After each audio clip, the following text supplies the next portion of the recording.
Bincang bersama. Small listeners, setiap orang pasti punya life path yang berbeda ya. Ada ups and down, ada masa suka duka, tapi pastinya kita juga bisa mendengar cerita-cerita ataupun perjalanan dari sosok-sosok yang bisa menginspirasi. Dan kali ini kita akan berbincang, mungkin kita akan banyak inspirasi ya dari sosok yang satu ini yang merupakan founder dari Ikigai Consulting.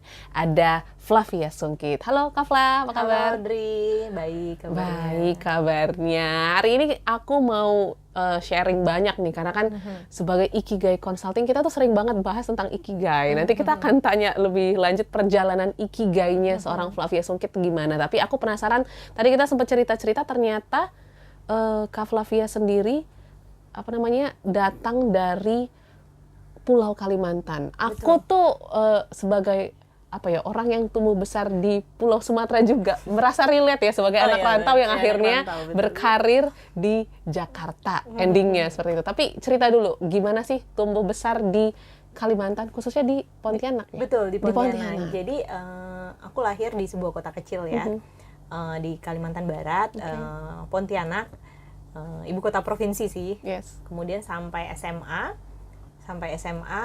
kemudian saya kuliah di Jogja. S1, S2 di sana. Kemudian saya sempat ke Cilegon. Cilegon, Iya, oke. Cilegon kerja di sebuah BUMN di situ. Kemudian saya pindah ke Jakarta. Yeah. Jadi profesional juga, Okay. jadi sebagai HR juga.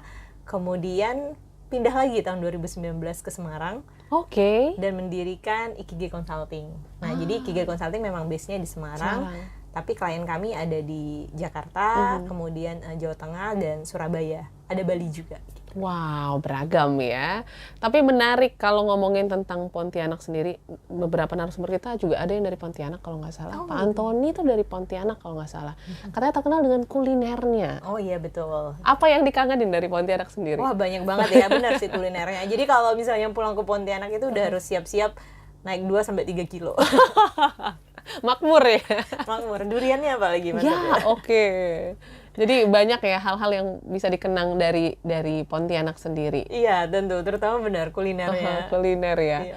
Tapi masih sering nggak balik ke Pontianak? Keluarga masih di sana kah? Keluarga masih di sana, orang tua masih di sana. Jadi ya kadang mungkin 1 tahun sekali ada pulang gitu. Oke. Sebagai anak perempuan yang sudah melalang buana seperti itu ya, apa sih ajaran orang tua yang membuat seorang Flavia sendiri berani gitu ya kemana-mana? Karena kan kalau ngomongin merantau, apalagi kan ke Pulau Jawa ya, dari Kalimantan gitu, pasti akan ada ketakutan orang tua nih. Gimana anak perempuannya? Jadi kalau dari histori keluarga saya tuh anak bungsu perempuan satu-satunya. Saya punya kakak laki-laki 2 orang gitu. Tapi sedari kecil ayah saya tuh selalu mengajarkan kalau sebagai seorang perempuan, kamu itu harus bisa independen dan harus membuat karya. Oke. Jadi kebetulan nih papa saya tuh bukan tipikal yang kamu udah usia segini kamu harus menikah. Kebetulan. Yes. Saya menikah tuh juga di usia 28 atau 29 saya baru menikah. Itu pun papa saya nanya, ini beneran kamu mau merit? Karena papa saya selalu mengajarkan walaupun kamu perempuan, kamu tetap harus punya pendidikan yang tinggi dan sehingga kamu bisa berkarya gitu. Oke, kalau misalnya nanti kamu punya pasangan, kamu punya suami, oke, kalau suami kamu bisa berpenghasilan terus. Yes. Tapi kalau nanti someday ada sesuatu, setidaknya sebagai pasangan kamu bisa backup gitu. Betul. Nah, saya selalu memegang prinsip itu sih. Makanya sampai sekarang saya juga sebisa mungkin dimanapun saya berada gitu ya, saya selalu berkarya gitu dengan segala keterbatasan dan sebagainya. Walaupun waktu itu dari Jakarta saya harus pindah ke Semarang, itu sebenarnya saya meninggalkan karir saya yang lagi bagus-bagusnya. Oke. I really started from zero, Audrey. Di Semarang itu saya nggak punya keluarga. Oke. Suami saya juga aslinya orang Surabaya gitu. Wah. Tapi karena pindah penempatan gitu ya, saya memutuskan untuk meninggalkan karir saya dan saya mulai lagi dari nol gitu. Tapi karena saya punya prinsip dan sudah dididik dari ayah saya bahwa dimanapun kamu berada kamu harus bisa berkarya gitu. Yes. Jadi saya berusaha untuk mencari kira-kira apa yang bisa saya kerjakan di situ. Dan disitulah saya bertemu dengan konsep Ikigai. Oh, gitu. oke. Jadi mungkin long story short, Yes. dulu itu saya memang ya saya akui seorang mahasiswi yang ambi ya, yang ambi gitu ya. Jadi saya punya tujuan hidup ya pokoknya nanti saya kerja di perusahaan tuh jabatan saya harus Tinggi, setinggi oke. mungkin. Dan ya hal itu juga terjadi gitu ya. Maksudnya karir saya bagus, progresnya bagus dengan waktu yang cukup singkat. Tapi ternyata ketika dihadapkan dengan pilihan hidup gitu ya, bukan bucin sih, tapi saya menikah dan seorang istri itu kan memang harus ikut suami karena betul. Saya merasa kalau LDM itu tidak works untuk saya, itu pilihan ya, tapi menurut saya tidak works untuk saya gitu. Akhirnya saya meninggalkan karir saya dan memulai lagi dari nol. Dan waktu itu saya sempat mungkin bahasa anak sekarang kayak karir krisis ya. Mempertanyakan lah ya gimana nih. Ini saya mesti gimana dan sebagainya. Apalagi ada trigger di mana waktu itu saya ngerasa nih, saya kan pernah di BUMN, saya pernah di perusahaan nasional yang cukup besar gitu ya. Jadi kalau saya ke Semarang paling nggak saya bisa jadi dosen lah. Pede nih gitu ya. Masa nggak bisa sih saya jadi dosen? Bener dong, ditolak saya. Saya ngelamar di 2 kampus, 2 universitas dan ditolak. Dengan alasan kamu tidak punya background jadi dosen. Saya tidak tahu ternyata proses untuk menjadi dosen ternyata memang harus sertifikasi dosen dan sebagainya. Ternyata tidak semudah itu ya dulu gitu. Mungkin sekarang banyak kelas praktisi dan sebagainya. Di situ saya kayak waduh ternyata nggak semudah yang saya bayangkan. Nggak semudah itu cuy gitu. Mana dulu gue resign, gue ngomongnya gue mau jadi dosen. Udah kemana-mana gitu. Kor-kor nih. Lalu ngajar di mana sekarang? Kagak keterima sih. Ya itu bitter truth-nya gitu ya.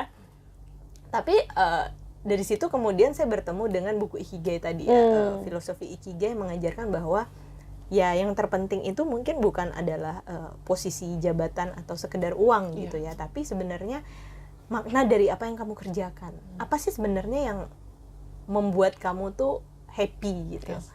Nah, saya tuh dari situ saya menemukan Ikigai saya gitu. Ikigai saya adalah nurturing the journey for all souls gitu ya.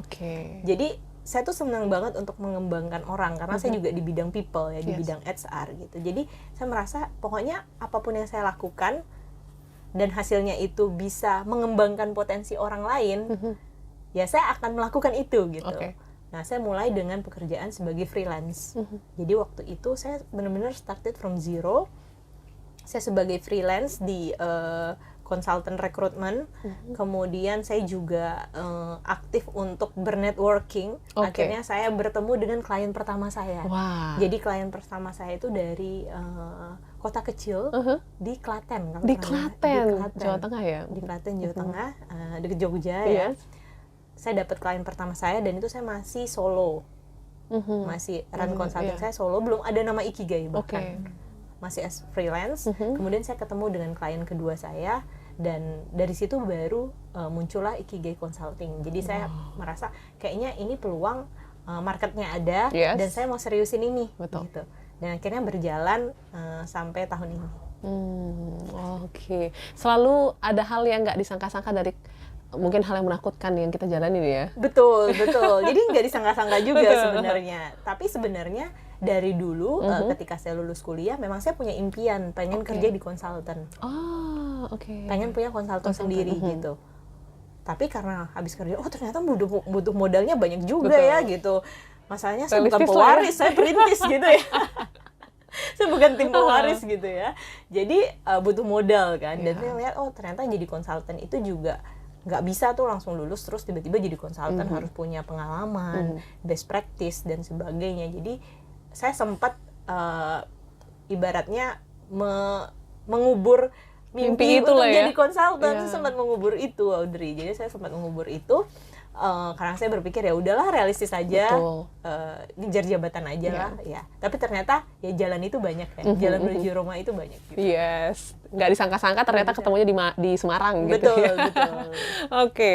Cuma menarik gitu ya, dari SMA tadi ya sudah punya mimpi yang terbersit menjadi konsultan. Tapi aku penasaran Kak Afla sendiri tertarik dengan dunia psikologi itu sejak kapan? Apakah sebelum atau justru terlanjur basah nih di jurusan psikologi atau seperti apa? Jadi aku itu backgroundnya kebetulan pas SMA kan anak IPA gitu ya. Sebenarnya bukan ke arah sosial gitu. Nah tapi pas waktu memilih jurusan aku telusuri lagi, sepertinya psikologi itu menarik ya, karena kayaknya learning about people tuh nggak ada habisnya sih gitu. Setuju. Ya. Nah sebenarnya karena namanya anak SMA belum berpikir jauh yang mau jadi konsultan tuh enggak, sekedar keterima kuliah, terus udah seneng kebetulan banget waktu itu saya dapat beasiswa juga gitu kan. Ya udah saya ambil aja gitu. Dan ketika menjalani ternyata seru juga ya gitu. Karena psikologi itu kan banyak bidangnya juga kan, ada klinis, ada anak, ada sosial dan sebagainya. Nah kebetulan ketika menjalani itu saya lebih tertarik di bidang industri dan organisasi, dan spesifiknya kan di HR. HR betul. Tapi se-happy apa sih mungkin kalau di compare ya sama ketika Kak Flavia di Jakarta dengan mungkin dulu di Semarang mendirikan Ikigai, karena kan mungkin tujuannya jadi beda ya, tujuan karirnya jadi beda. Betul. Happy-nya itu gimana kadarnya? Happy itu kan by moment ya. Yes. Happiness itu by moment ya, bukan destination. Betul. Gitu. Jadi menurut saya setiap perjalanan tuh pasti ada warnanya. Ketika saya di kerja kantoran gitu, itu saya banyak belajar, dapat mentor ya kan, kemudian banyak teman-teman yang seru juga gitu. Nah tapi ketika saya mendirikan usaha, rasanya ketika di posisi atas itu kan feelingnya sendiri. Lonely ya. Feelingnya lonely. Mau cari mentor siapa gitu kan. Tim juga nanyanya ke saya gitu. Gitu. Jadi tantangannya berbeda. Tapi ketika mendirikan usaha ternyata saya tidak hanya belajar di spesialisasi saya di HR. Karena saya juga belajar untuk bagaimana memanage perusahaan. Yang dulunya nggak bisa baca laporan keuangan, sekarang bisa. Harus ya bahkan. Ya. Yang dulunya nggak bisa hitung-hitungan, mungkin sekarang lebih tajam gitu. Dulunya nggak ngerti marketing, sekarang I have to do it gitu kan. Kalau enggak perusahaan saya juga nggak bisa berkembang. Jadi pembelajarannya lebih banyak, warnanya berbeda, happiness-nya berbeda gitu. Dan memang harus cari networking berarti ya. Maksudnya ketika kita merasa saya merasa lonely nih, saya merasa sepi gitu. Ya berarti saya coba cari teman-teman business owner lainnya gitu. Dan salah satunya saya juga ikut business community di mana saya bisa terkoneksi dengan para business owner, jadi bisa saling belajar dan bisa networking juga dengan mereka. Walaupun sudah di posisi yang atas gitu ya, founder gitu ya, tapi nggak menutup keran-keran untuk belajar lah ya, seperti itu intinya. Betul, justru beban banget menurut saya di posisi atas gitu ya, di posisi atas beban banget karena tadi terkadang di tim itu ya walaupun kita juga kadang be vulnerable juga ya ke mereka. Saya juga dengan tim tuh ya kalau nggak bisa saya nggak bisa. Betul, jujur saya aja ya. Jujur aja, saya bukan berarti saya posisinya paling atas terus saya yang paling pintar. Enggak, saya justru banyak belajar dari tim saya yang jauh lebih pintar. Tapi terkadang kan butuh kedewasaan dan maturity. Misalnya ketika ada case yang lain pada panik, kita yang di posisi atas nggak boleh ikutan panik nih, kalau nggak chaos semua gitu. Jadi memang mungkin lebih ke mungkin istilahnya emotional intelligence-nya ya, yang jadinya harus lebih bagus nih daripada IQ-nya gitu. Betul, tapi kan untuk mencapai mungkin posisi sekarang berarti sudah 4 tahunan mungkin ya?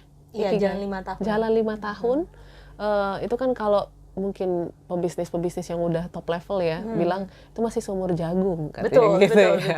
Nah, apa struggle yang paling besar dihadapin Kak Fla dan juga tim untuk akhirnya menjadi Ikigai Consulting ini jadi dampaknya lebih luas lagi gitu?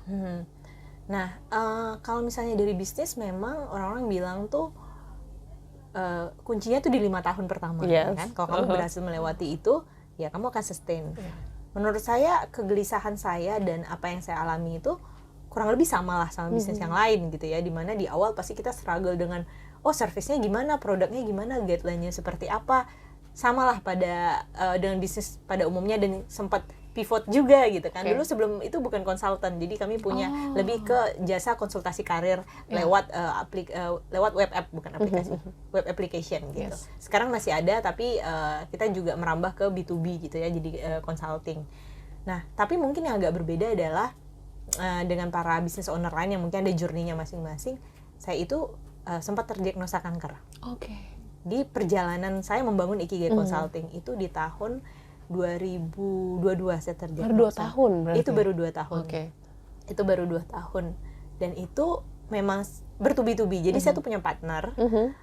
Dan waktu itu 1 bulan sebelum saya terdiagnosa, partner saya tuh tidak bisa involve lagi Oke. di bisnis. Yes. Gitu. Jadi itu cukup terpukul, kemudian saya tiba-tiba terdiagnosa gitu, niatnya cuma check up, tapi ternyata hasilnya tidak baik, dan itu struggle banget, dan waktu itu sampai di titik hampir closing down Ikigai Consulting. Jadi kami itu punya dua area ya, satu area yang B2C, business to customer, satunya di B2B. Nah, yang B2C-nya itu mau tidak mau saya harus freeze, karena waktu itu saya 10 hari, saya kemo. Kemo itu kan ada masa-masa pemulihan ya, ada recovery itu 10 hari. Saya cuma bisa kerja 10 hari, karena kemo itu kan tiap 3 minggu. Betul. Jadi bayangkan setiap 3 minggu saya cuma bisa kerja 10 hari. Sisanya saya serahkan ke tim. Sehingga waktu itu banyak keputusan-keputusan berat yang harus diambil. Saya juga harus me-let go beberapa tim saya yang di B2C. Gitu. Tim saya mungkin yang kontraknya habis tidak bisa saya lanjutkan. Yang masih ada kontraknya saya dengan berat hati saya juga harus me-let go. Sampai waktu itu di titik saya membantu mereka untuk mencarikan pekerjaan. Oke. Saya coba hubungi teman-teman saya yang business owner, ini saya punya tim, anaknya bagus tapi kondisi saya lagi nggak oke. Mau nggak kamu coba dulu gitu kan, coba explore dulu gitu. Sampai saya melakukan itu. Kemudian itu langkah pertama yang saya lakukan. Kemudian langkah kedua yang B2B nih. Yang B2B ini saya juga nggak tahu kan setelah kemo apakah saya masih sehat atau kondisinya memburuk, saya juga nggak tahu. Jadi waktu itu saya bilang ke tim saya, yang di B2B ini kan kita masih ada project tetap kita kerjakan, tapi saya nggak tahu saya ke depannya seperti apa. Jadi silahkan kalau teman-teman mau sambil cari kerjaan yang lain. Saya sampai seperti itu. Tapi mungkin ini juga sebuah keuntungan ketika saya dari awal, karena saya basicnya HR, saya dari awal mencoba membangun budaya kerja yang sehat. Gitu. Jadi di situ dan berusaha menempatkan mereka sesuai dengan ikigainya. Dan waktu itu ternyata mereka nggak resign. Ya udah bertahan. Bu Flavia fokus aja dengan pengobatan, biar kami yang kerja. Waktu itu saya sangat-sangat tersentuh. Sampai kemo pertama itu tim saya yang nganterin saya. Gitu. Dan di situ saya rasa bahwa ternyata budaya yang kerja yang sehat tuh ya ini manfaatnya ya. Jadi tidak hanya sekedar transaksional transaksional, tapi ternyata ketika kita di titik terendah, ketika kita di lowest point kita, tim siapa lagi yang bisa backup kita kalau bukan tim kita sendiri gitu kan. Nah, akhirnya long story short, di situ saya juga emes dengan tim saya.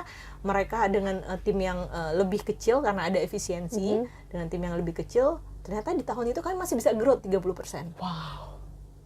Kami masih bisa growth 30%.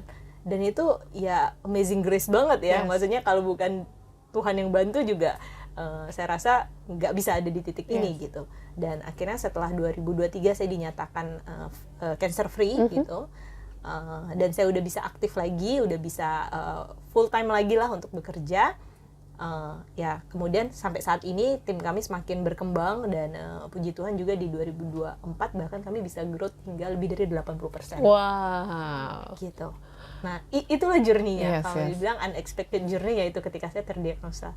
Karena ketika small business itu kan masih benar-benar bergantung sama foundernya. Iya betul. Kalau misalnya bisnisnya udah gede, mungkin udah banyak direktur dan sebagainya. Kalau ada satu yang kenapa-napa ya berasa udah, ya. Betul gitu. Ya paling goncang sedikit. Tapi kalau masih small team, itu kan pasti berasa banget gitu. Berarti memang karena dari awalnya sudah dimulai dengan baik gitu ya. Mungkin hubungan juga dimulai dengan baik, sehingga ya mungkin di 2 tahun pertama tim justru bahkan lebih solid. Tapi tim-tim yang dulu masih sampai dengan sekarang masih. Wow. Jadi yang waktu saya terdiagnosa dan memilih untuk tetap stay dan tidak terkena layoff itu, mereka sampai sekarang masih stay, dan bahkan beberapa dari mereka udah di posisi lead. Wah, keren banget ya. Itu budaya kerja yang baik, dan mungkin small listeners juga jadi iri gitu ya jadi timnya Kavla sendiri. Cuman menarik ya, tadi dikatakan tiba-tiba ada unexpected things happen to you.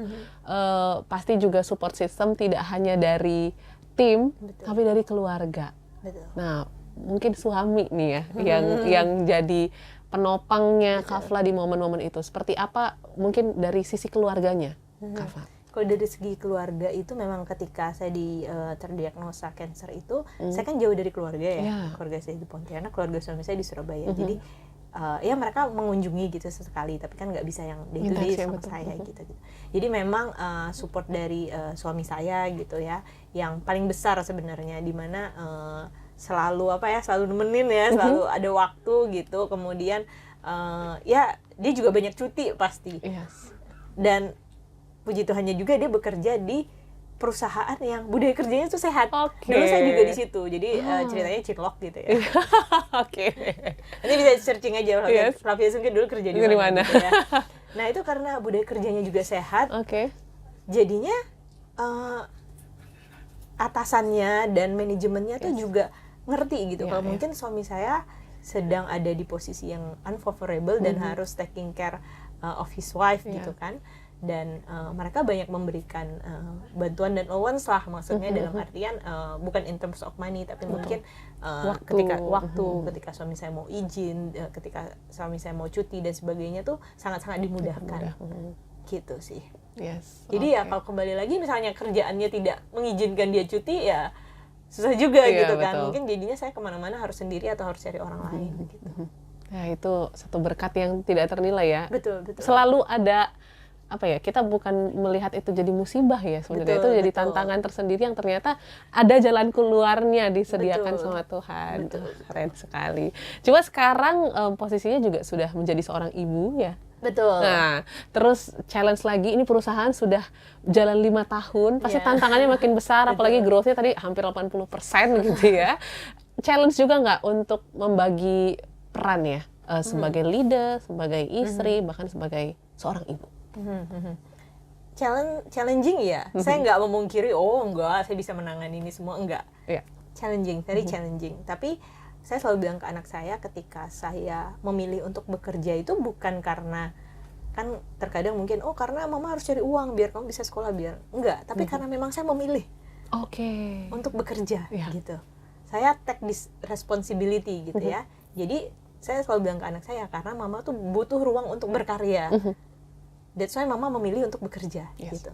Nah, tapi apa yang dilakukan, saya selalu prinsip saya tuh quality more than quantity ya. Jadi saya sebisa mungkin dengan anak dan keluarga saya selalu ada quality time.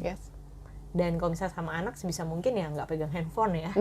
Be mindful ya, temen bener-bener nemenin dia main gitu. Jadi temen buat dia gitu. Challenging. Apalagi saya beberapa project itu di luar Semarang ya, jadi sesekali saya juga harus meninggalkan dia gitu, dan dia harus sama Mbak di rumah gitu. Mbak itu juga adalah sebuah anugerah yang luar biasa. Iya, karena susah banget zaman sekarang nyari. Susah banget. Jadi saya dapat Mbak tuh kebetulan yang dari anak saya lahir sampai sekarang tuh masih stay gitu, masih stay gitu ya. Jadi kalau saya tidak mendapatkan support system seperti itu juga, saya rasa saya nggak bisa membesarkan Ikigai Consulting gitu. Karena pasti kepikiran juga kan, nggak tega meninggalkan anak dan sebagainya gitu. Jadi saya dengan suami kami juga selalu mengatur dinamika kami, kapan saya harus keluar kota, kapan mungkin dia harus keluar kota. Jadi kita sebisa mungkin jangan anak itu benar-benar ditinggalin sama Mbak doang gitu, tapi gantian lah, diatur jadwalnya. Gitu sih. Oke, ini kerjasama yang baik gitu ya dalam rumah tangga pastinya small listeners untuk bisa tetap berkarya ya, seperti pesan sang ayah yang masih dipegang ternyata sampai sekarang. Cuman karyanya ini sudah semakin besar aku lihat, dan mungkin dampaknya juga sudah semakin banyak gitu ya, mengena ke para orang-orang yang mungkin lihat konten atau bahkan juga berbisnis lah ya dengan Ikigai sendiri. Cuman dari awal sampai dengan sekarang, apakah ada perubahan yang nyata nih dari Ikigai ataupun mungkin dari Kak Flavia secara personal ya, dari tujuan awal sampai dengan di tahun ini? Pasti ada. Jadi di awal itu sebenarnya ketika membangun Ikigai Consulting tuh banyak yang bilangnya ketika kamu bikin bisnis kamu harus tahu nih end goal kamu apa gitu. Tidak semudah itu gitu kan. Jadi di awal tuh terkadang ya udah sesuai filosofi Ikigai, starting small aja. Mulai aja dulu gitu. Yang di depan ada apa, kita coba aja dulu. Karena kita nggak tahu, kadang kita udah terlalu banyak rencana, akhirnya malah buyar gitu. Ketika itu tidak terrealisasi, kita juga stres gitu ya. Jadi waktu itu saya juga ikut flow aja gitu. Jadi di awal saya ketemu partner yang yuk kita bikin web untuk aplikasi untuk konsultasi karir. Saya kan punya channel ke para psikolog dan coach gitu ya. Sementara partner saya lebih ke untuk bikin webnya gitu ya. Nah, itu kita lakukan di saat pandemi. Di saat pandemi ya, di saat pandemi kita lakukan dan ternyata malah dapat klien yang di luar Semarang karena kan waktu itu semua online ya. Jadi malah jadi hal blessing in disguise juga gitu ya. Jadi dapat klien yang di luar Semarang, mulai dapat klien korporat, tidak hanya konsultasi karir gitu, tapi kita memberikan pelatihan-pelatihan dan setelah itu kita lihat lagi nih, oh ada peluang untuk seriusin consulting.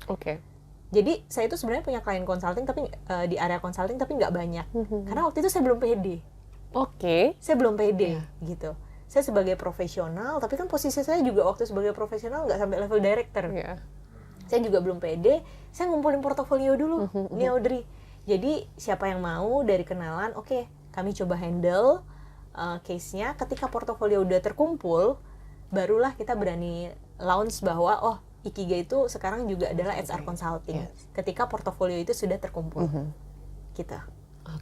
Dan kedepannya rencananya pengen apa? Satu lagi sebenarnya pengen masuk ke education gitu ya, yaitu di Ikigai Academy. Jadi selain konsultasi karir, kami juga lagi berproses untuk mengembangkan kurikulum dan silabus supaya para HR ini bisa belajar dengan cara yang benar dan best practice yang benar gitu. Karena sebenarnya sekolah HR itu kan ya sekarang udah banyak ya bootcamp dan sebagainya. Tapi mungkin kebutuhannya berbeda. Kalau kami kebetulan segmen kami adalah business owner yang company size-nya 50 sampai paling maksimal mungkin 400 atau 500 orang. Dan terkadang mereka butuh ilmu-ilmu HR yang praktikal.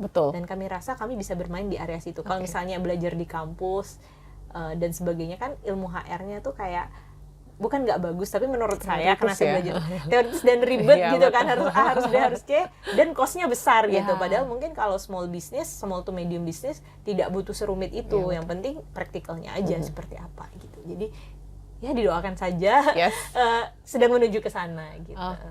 Itu ya starting small things yang bisa Audrey tarik gitu ya dari Kak Flavia sendiri. Tapi mungkin yang terakhir, karena mungkin banyak keresahan juga dari kita ya yang berkarir tapi kok capek-capek aja gitu ya. Kayak kurang menemukan makna hidup gitu. Bahkan kemarin kita live TikTok juga, Kak tujuan hidup saya apa ya gitu. Banyak loh yang mempertanyakan itu Gen Z zaman sekarang. Boleh kasih tips dan saran nggak dari pengalaman seorang Flavia Sungkit yang bisa akhirnya menemukan gitu ya satu dunia yang baru sehingga kita juga bisa terapin dalam kehidupan kita masing-masing. Menarik kalau ngomongin soal tujuan hidup. Waktu saya masih muda juga sih. Stay young ya. Waktu saya masih muda gitu, saya juga sama gitu ya. Jadi menurut saya namanya kehidupan itu kan fase ya.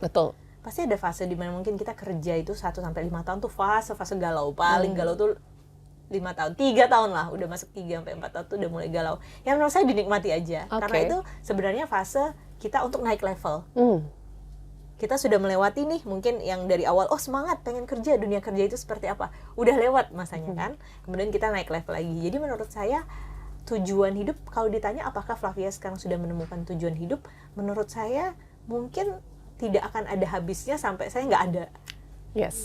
Karena kalau misalnya mau, nggak tahu ya, saya tuh tidak terlalu percaya prinsip financial freedom sebenarnya. Menurut saya. Menurut saya sendiri financial freedom mungkin it works for some people yang memang born with silver spoon menurut saya gitu kan.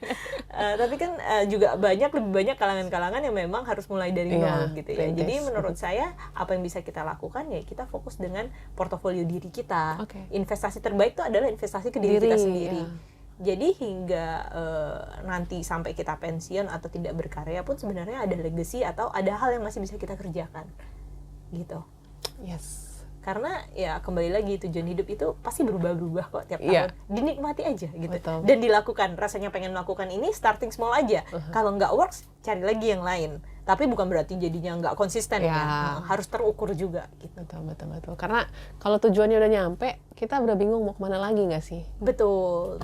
Kayak kita lagi ke satu lokasi, kalau tujuannya nyampe ya udah kita selesai di situ aja gitu, nggak tahu mau kemana lagi.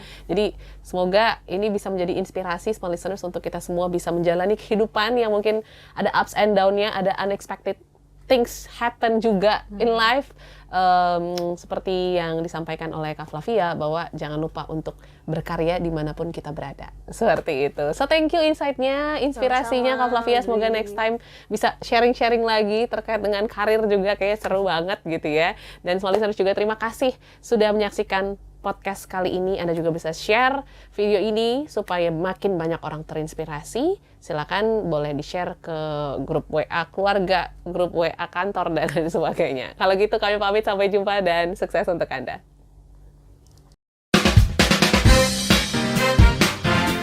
Bincang bersama